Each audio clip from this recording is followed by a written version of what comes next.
ഒരുവിധം എല്ലാ big boss പ്രേക്ഷകരുടെയും prediction ലിസ്റ്റിൽ ടോപ്പ് 2-വിൽ ജാസ്മിൻ എത്തുമെന്ന പ്രതീക്ഷയിലായിരുന്നു. എന്നാൽ പൊടുന്നനെ അർജുന് ആരാധകർ വർദ്ധിച്ചത് ജാസ്മിന് വലിയൊരു തിരിച്ചടിയായിട്ടുണ്ട്. ജിൻഡോ കപ്പടിച്ചതിൽ താനും സന്തോഷിക്കുന്നുവെന്നും ഇതുവരെ എത്തിപ്പെടാൻ കഴിഞ്ഞതിൽ അതിയായി സന്തോഷിക്കുന്നുവെന്നുമാണ് ജാസ്മിൻ ഷോ കഴിഞ്ഞ് പുറത്തിറങ്ങിയ ശേഷം മാധ്യമങ്ങളോട് സംസാരിക്കവെ പറഞ്ഞത്. വിവാഹ നിശ്ചയം കഴിഞ്ഞ ശേഷമാണ് ജാസ്മിൻ ബിഗ് ബോസ് ഷോയിൽ പങ്കെടുക്കാനായി പോയത്. എന്നാൽ ഹൗസിലെത്തി ഗബ്രിയെ പരിചയപ്പെട്ട ശേഷം വിവാഹ നിശ്ചയം കഴിഞ്ഞതിനെ കുറിച്ച് വരെ ജാസ്മിൻ മറന്നു എന്നുള്ളതാണ്. അവതാരകൻ മോഹൻലാൽ ഒരിക്കൽ ഗബ്രിയുമായുള്ള ബന്ധത്തെക്കുറിച്ച് ചോദിച്ചപ്പോൾ പ്രണയത്തിലേക്കാണ് അത് എത്താതെ പിടിച്ചു വെച്ചിരിക്കുകയാണെന്നാണ് ജാസ്മിൻ പറഞ്ഞത്. ഇതുകൂടെ കേട്ടതോടുകൂടെ ജാസ്മിനുമായി വിവാഹം ഉറപ്പിച്ചിരുന്ന അഫ്സൽ അമീർ അതിൽ നിന്നും പിന്മാറുകയാണ് ചെയ്തത്.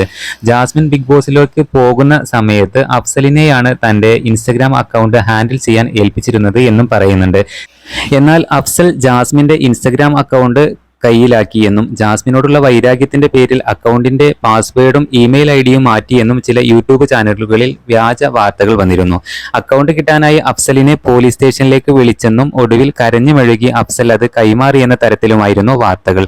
എന്നാൽ ഈ വാർത്തകൾ തീർത്തും ശരിയല്ലെന്നും അത് തെറ്റാണെന്നും അഫ്സൽ പോലീസ് സ്റ്റേഷനിലേക്ക് പോയി കരഞ്ഞു മെഴുകിയിട്ടില്ലെന്നും പറഞ്ഞ് അഫ്സലിന്റെ സുഹൃത്ത് രംഗത്ത് വന്നിരിക്കുകയാണ്.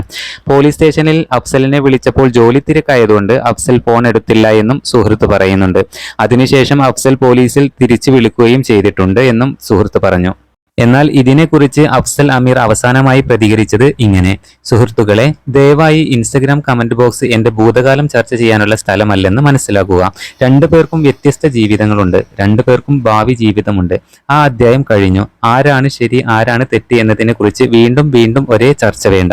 ഞാൻ തെറ്റാണെങ്കിൽ ആ കുറ്റം ഞാൻ ഏറ്റെടുക്കുന്നു. പക്ഷേ ഇത് അവസാനിപ്പിക്കേണ്ടതുണ്ട്. നിങ്ങൾ അവളെ പിന്തുണയ്ക്കാൻ ആഗ്രഹിക്കുന്നുവെങ്കിൽ അത് സന്തോഷത്തോടെ ചെയ്യുക. ആ ഷോ അവസാനിച്ചു. അവൾ എല്ലാ സന്തോഷത്തോടെയും ജീവിക്കട്ടെ. എന്നാൽ നിരവധി പേരാണ് അഫ്സലിന്റെ ഈ കുറിപ്പിന് സപ്പോർട്ടായിട്ട് രംഗത്ത് വന്നിട്ടുള്ളത്. ബിഗ് ബോസ് ഉൾപ്പെടെ എല്ലാം സംഭവിച്ചത് നിങ്ങളുടെ നല്ലതിന് വേണ്ടിയാണ് സഹോദര എന്നാണ് പ്രേക്ഷകർ പറയുന്നത്. അതുപോലെ തീർച്ചയായും നിങ്ങൾക്ക് മനോഹരമായിട്ടുള്ള ഒരു ജീവിതം ഉണ്ടാകുമെന്നും അഫ്സലിന്റെ ആരാധകർ തിരിച്ച് പറയുന്നുണ്ട് എന്നുള്ളതാണ്. എന്തായാലും ബിഗ് ബോസ് സീസൺ 6-ലെ ശക്തയായിട്ടുള്ള ഒരു മത്സരാർത്ഥി തന്നെയായിരുന്നു ജാസ്മിൻ ജാഫർ.